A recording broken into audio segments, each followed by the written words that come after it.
we're going to Taco Bell. What did we watch? Oh, Deadpool. Pool Dead.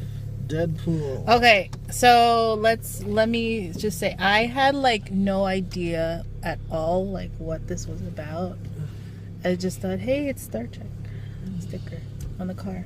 Yeah. Ooh, nice. Like I had no idea what this was about, and so like I was kind of coming into it kind of cranky because I have headache and stuff. But you know, you get to the point where you're watching it and it draws you in, and you're like, you get into it. Mm-hmm. So I got into it. This is one of the first Marvel films made for adults. Not necessarily the first. Don't bring your effing kids. This was one of the first good ones since Marvel started becoming good. I think. What were some of the other ones? Like Punisher, but Punisher. All the Punishers were lame. So yeah. it's refreshing, and at the end it made me realize like the superhero genre is so big because it can cover so many bases, and that like it can be a comedy, it can be a adult type rated R type film, gory action, Yeah. and it could be like a kiddie superhero film that people will, the kids will like. I just like that I like the humor that's in it. Yeah. Like there's a depth and a dimension to it. Yeah. Like fourth wall, 16th wall stuff. Right. I think it was well written. I think I was never really that big of a fan of Ryan Reynolds. But I think he did a good job in this film. Yeah, and they even poke fun at him and stuff too, right. Which is funny. Yeah. I was like, what is this, like alternate Spider-Man or something? Like, I had no idea what this one was about. So yeah, I think they did the movie very smartly. It felt like a Marvel film. It also felt like it's like an action film. Like, because they're also making fun of themselves, which was in what way? Like like what they did in the opening credits. Like, this is just written by some person, and then they were like they were poking fun at everything, which is. And like the archetypes that involved like a British villain or like a angsty teenager. It's like that. Yeah. Like, I think that's cool gratuitous cameo. When you can like make fun of yourself, especially if you're like a big franchise brand kind of thing. Yeah. Hopefully there are no cars that will swarm us today because it's Thursday. I do think that the villain was good, but I just felt like, well, one, I never heard of this villain. Okay, let me first say that I don't really follow Deadpool. I don't really know his story more. Like, I know his story less than I know a lot of the other superhero stories. But I didn't really know this villain. He's not familiar to me. I don't know how I felt about him as a villain. Like, he kind of had the same powers as Deadpool, sort of. So I like the girl. Which girl? The girl. Tamina? No, the girl, the main girl. Oh, the love interest from Homeland. She's cute.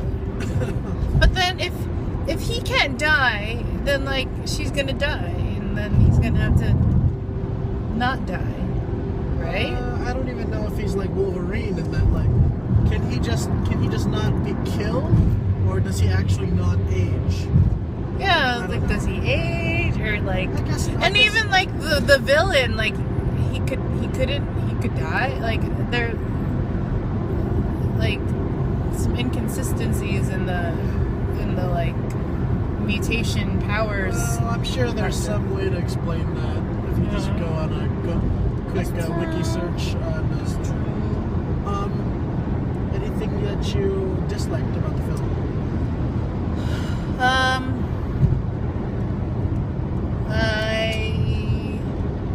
Not really, no. No? It's just there's those inconsistencies that kind of make sense. I mean, like, it was Like, I mean, it was like super bloody gory, but like it was like not nasty. Yeah. Like the explosion was beautiful. Like explosions were beautiful. Yeah. I don't really. It's like because I had nothing to go off of for it. Like I don't know anything about it. I guess so. my main criticism is just that, like, it's a part of the Marvel universe. They talk about like X-Men and stuff like that, but you don't really hear anything about like setting up some sort of broader story in the Marvel universe that you usually do in other Marvel films. You know, like in Captain America, they talk about Hydra, and then in the second one they like expand on what Hydra is and stuff like that. So I feel like though this might be a 20th Century Fox film, and that's probably why, where they only own the rights to X-Men, Deadpool, maybe a couple others. That's why they didn't really discuss the other Marvel films. So it's not Disney? It's not the Disney Marvel. Oh. It's the 20th Century Fox Marvel. What the heck? Yeah, so maybe Oh, that's okay. why. Because there wasn't like that opening sequence that's like Marvel. They had that sequence. Oh, okay. I don't know. This is so confusing. Yeah, anyway, so what would you rate it? I give it an 8. Give it an 8? Uh-huh. Okay, cool. I'd give it a 9. You know, it was well written, well acted. Didn't feel too cheesy. The comedy worked. I would recommend it if you don't mind, you know, blood and gore and